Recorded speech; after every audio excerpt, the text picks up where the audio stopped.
Episode 2 begins with President Curtis, Banks, and O'Doyle investigating the Triangle, a secret government prison hidden inside the Bermuda Triangle. Questions have been raised about what is really happening inside the facility, especially after reports about prisoners who were supposedly dead or had escaped.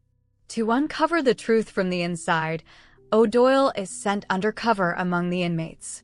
Because O'Doyle cannot tell a convincing lie, President Curtis deliberately creates a believable cover story. He provokes O'Doyle until he finally strikes the president, leading to his arrest. From the outside, it appears to be a genuine assault, allowing O'Doyle to enter the triangle without raising suspicion. Once inside the prison, Curtis initially places his trust in Warden Jennings. The two men share a military background, and Jennings is a decorated Marine whose record earns Curtis respect. Banks, however, quickly notices that Jennings keeps directing them away from certain sections of the prison whenever they ask difficult questions. His behavior makes her suspect that something far more disturbing is being hidden. As the investigation continues, the truth finally comes to light. The prisoners who were officially listed as dead or escaped never actually left the prison. Jennings secretly moved them into a hidden part of the facility where he began carrying out cruel experiments. Believing monsters could never truly be rehabilitated, he viewed them only as dangerous threats that deserved punishment before eventual elimination. Jennings became obsessed with recreating the scream harvesting technology from Monsters, Inc. Instead of trying to understand the prisoners, he tortured them in an effort to collect their screams and store the energy inside homemade canisters. His experiments reveal just how far he has drifted from justice, replacing rehabilitation with endless cruelty. Once Jennings' secret is exposed, he immediately turns against President Curtis and the others. At the same time, Banks faces her own challenge. After the events of the previous episode, she has been fitted with an artificial intelligence safeguard designed to prevent her from going rogue again.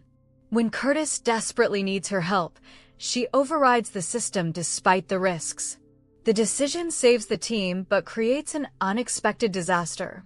Disabling the safeguard accidentally opens every prison cell inside the triangle. Suddenly, monsters flood the facility as complete chaos breaks out. With prisoners escaping throughout the complex, Jennings loses any remaining control, and there is no longer any way to hide what he has been doing. During the confusion, fate delivers an unexpected ending for Jennings. A triangular trophy sitting inside his office falls and impales him, killing him instantly. At that exact moment, one of his experimental canisters finally activates. However, instead of collecting screams as Jennings intended, the device captures irony. His invention technically works, but not in the way he spent so much time trying to achieve. Following Jennings' death, leadership of the Triangle passes to Amelia Earhart. In this version of the story, she survived her disappearance in 1937 and remained in the Bermuda Triangle for decades. Under her leadership, the prison begins moving in a completely different direction. Dangerous monsters are still kept under supervision, but rehabilitation replaces Jennings' belief that every inmate should eventually be destroyed. O'Doyle also experiences an important personal change during his undercover mission. At first, he views every prisoner as a monster beyond saving.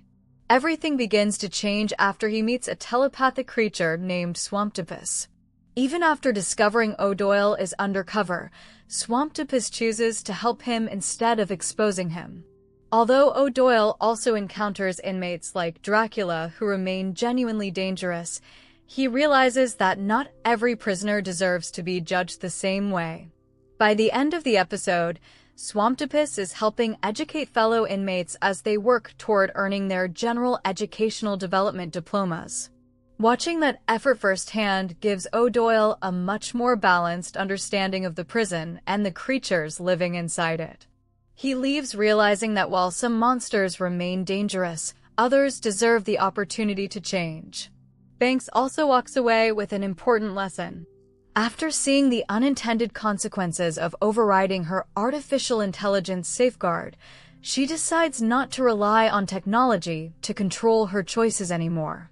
Instead, she simply writes the words "make good decisions" on her palm, choosing a personal reminder over a machine designed to control her actions. The ending ultimately transforms the triangle from a prison built on fear and punishment into a place where redemption becomes possible.